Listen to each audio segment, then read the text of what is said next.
You know, I'm starting to think that I should have done these videos a year later. Like, go back 8 years instead of 7. So I would have started in 2015, done 2016 last year, and this year I'd talk about 2017. Because I mean, look at just how badly the last 2 videos have aged already. With the amount of players being traded, guys like Hedl and Pettersson regressing, Dubois and Laine bouncing back, Martin Necas is definitely getting offer sheeted, and it definitely would have prevented me from having to talk about certain players. Ew. Well, this is the path I chose for myself, so in keeping with our short-range tradition, we look back on the 2018 NHL Draft. So was it as consequential as the ones which preceded it? And just how well did these players turn out in the NHL? On behalf of our great fans in Western New York, the Buffalo Sabres are proud to select Frölunda defenseman Rasmus Dahlin. About as good of a defensive prospect as you could possibly ask for. Excellent two-way play, a rocket 5-on-5, and on the power play, not to mention a consistent point producer throughout his time in the league. And yet, I have a hard time getting a grasp on his actual potential. Not because I doubt his abilities, but rather because he plays for the Buffalo Sabres. Dahlin was supposed to be the final piece to solidify their rebuild. Now he's the final piece of one that failed. Even though he's shot down the rumors of a potential trade request in the past, it's not much of a stretch to think that a player of his caliber could want out if things don't improve.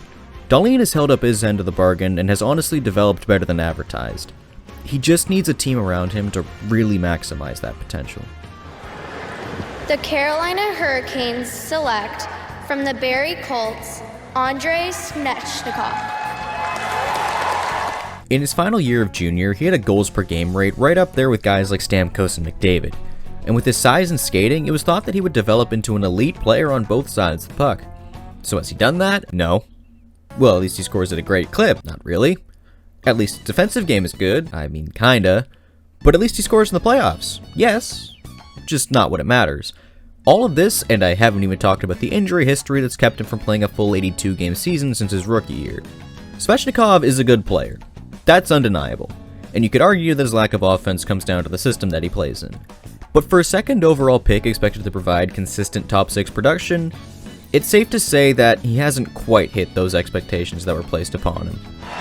From asset of the Finnish Elite League, Jesperi Kotkaniemi.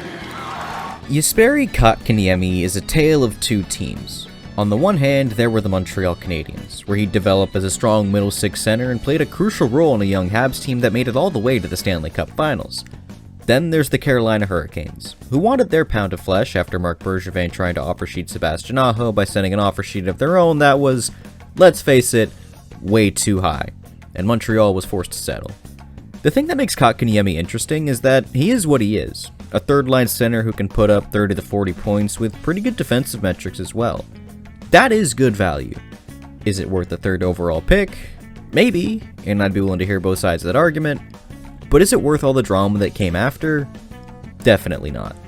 Les Sénateurs d'Ottawa sont très fiers de choisir. The Ottawa Senators are extremely pleased to select from the Boston U Terriers, Brady Tkachuk. Oh, he's gonna be annoying about this, isn't he? Wait, what's that noise? Oh my god! Leader of men on and off the ice, perennial 30-goal scorer, perennial 100 PIMs. Does it in 5-on-5, does it on the power play, does it in overtime. I'm talking most overtime goals in franchise history from the captain. Oh, but if to show up in the big games, bet your ass he does. 4 nations face-off, best American forward, crushing anything that fucking moved. Led the U.S. in goals, scored the equalizer in the finals to bring him back in it. Made his first ever playoff appearance, put up 4 more goals, lit a fire under his team's ass, and he did it all in one goddamn hip. Move over, Matthews. Captain America's here, and he's leading Canada's capital. Yeah, he's good.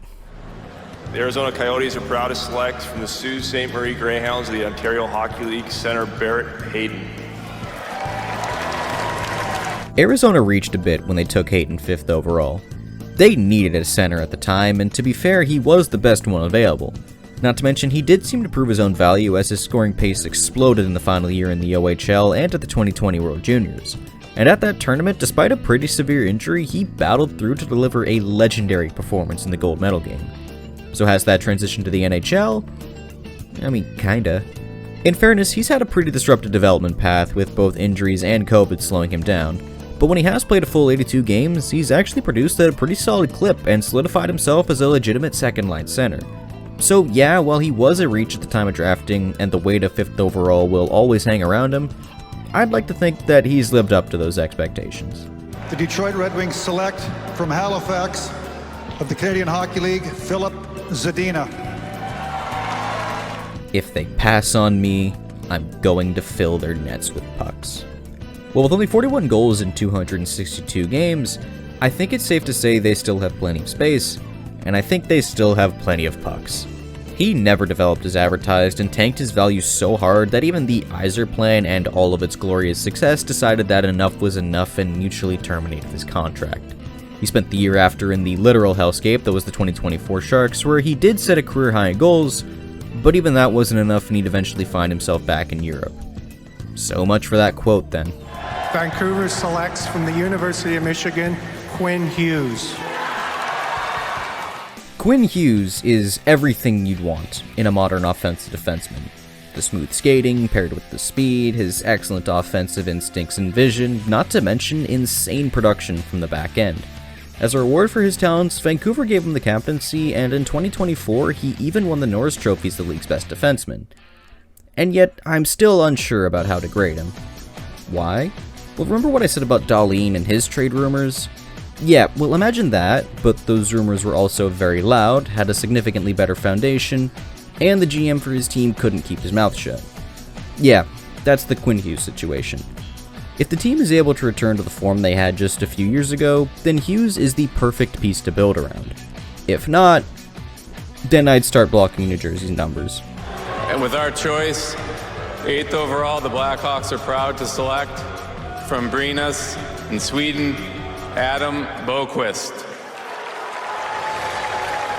Sometimes you can do a deep dive on a prospect to see where things went right or wrong. And sometimes just listing off their career path is enough to tell the whole story.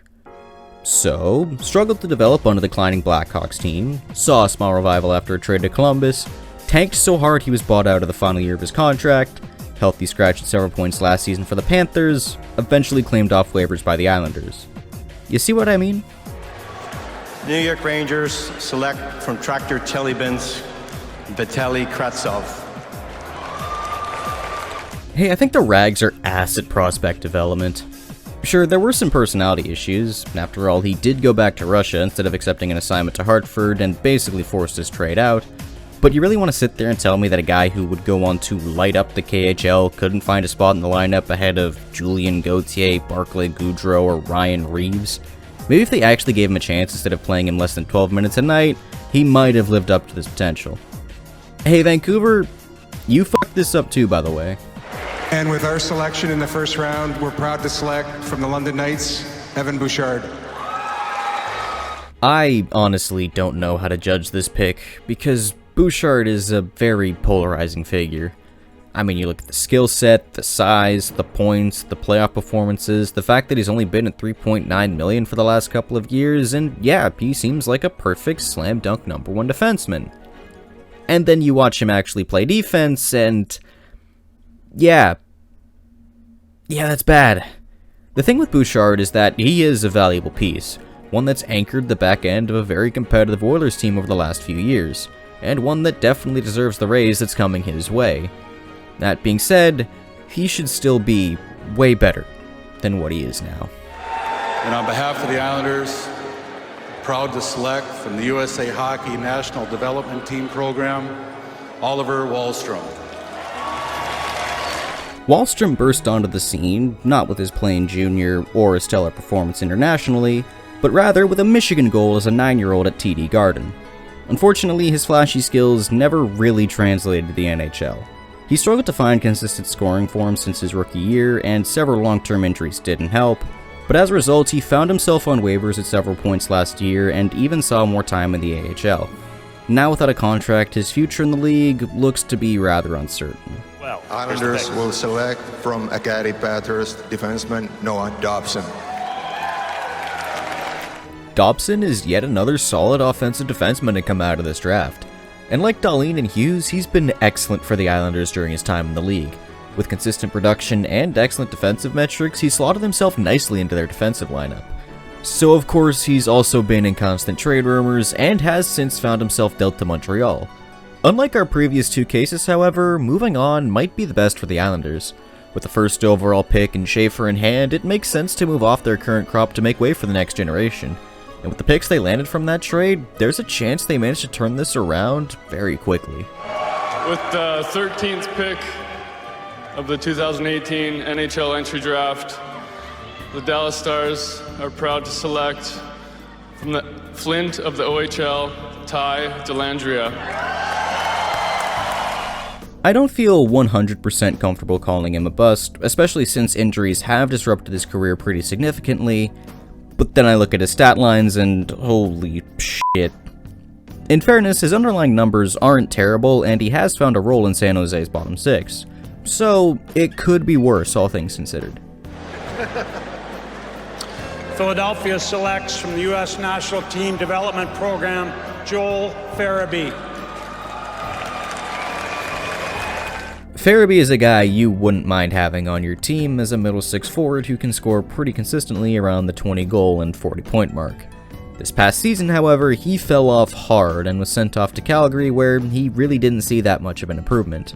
With a full camp next year and possibly a more elevated role, I could see him return to form. And while he's not a true game breaker, his role means that he can still be a valuable player.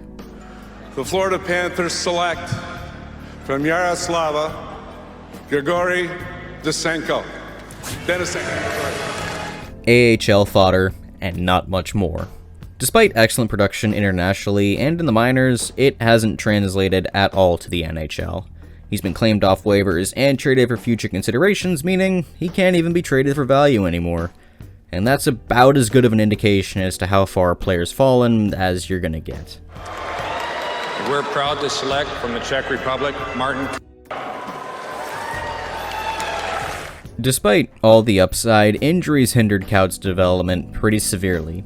He'd have several disrupted stints in both the NHL and in the minors, and while a trade to San Jose might have helped, eventually he decided to head home and sign back in Czechia. Can't say I blame him, to be fair. With the first selection in the 2018 entry draft, the New Jersey Devils are proud to select Ty Smith. Dynamite in his rookie year, including getting named to the NHL All-Rookie team, took a bit of a step back in his sophomore year, cratered ever since. He's struggled to maintain his rookie form even in the AHL and has seen a grand total of 17 games of NHL action since 2023. It's been a rough development path for Smith, and bouncing around as often as he did definitely didn't help, but still, going from 17th overall to not even being claimed off waivers, pretty clear bust all things considered. With the 18th pick, the Columbus Blue Jackets are proud to select from the London Knights, Liam Foudy.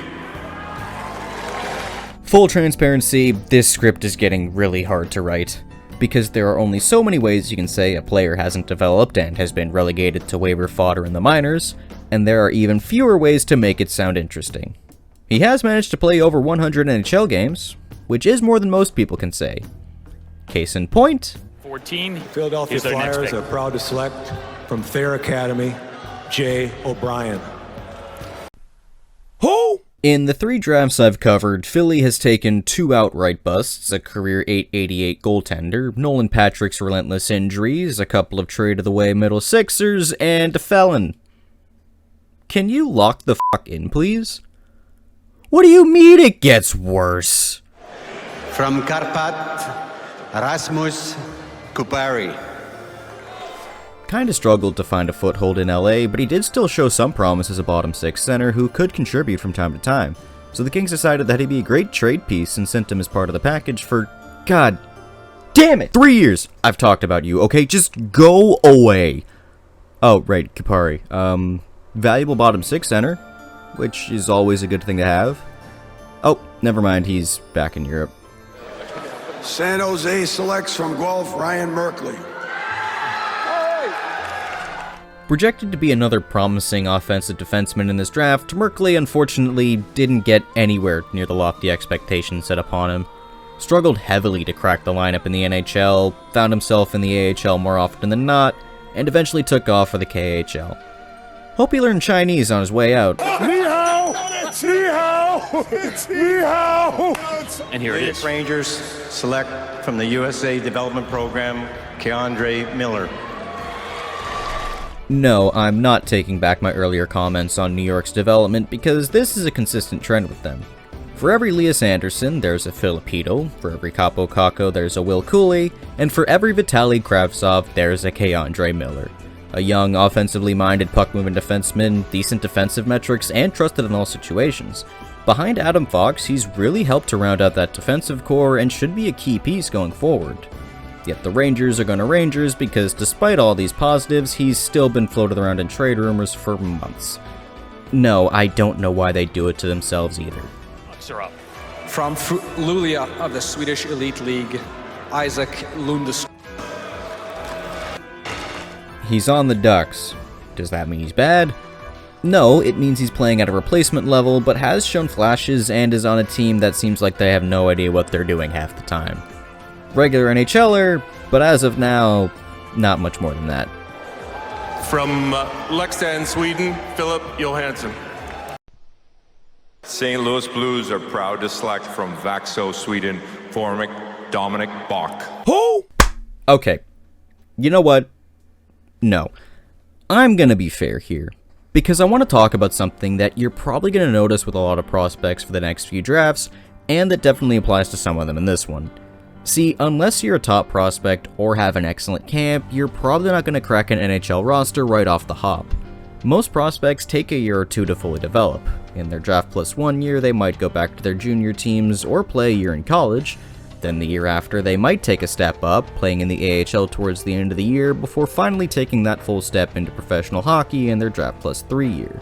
The problem is, by the time the prospects from this draft would be ready to take that step, that thing happened.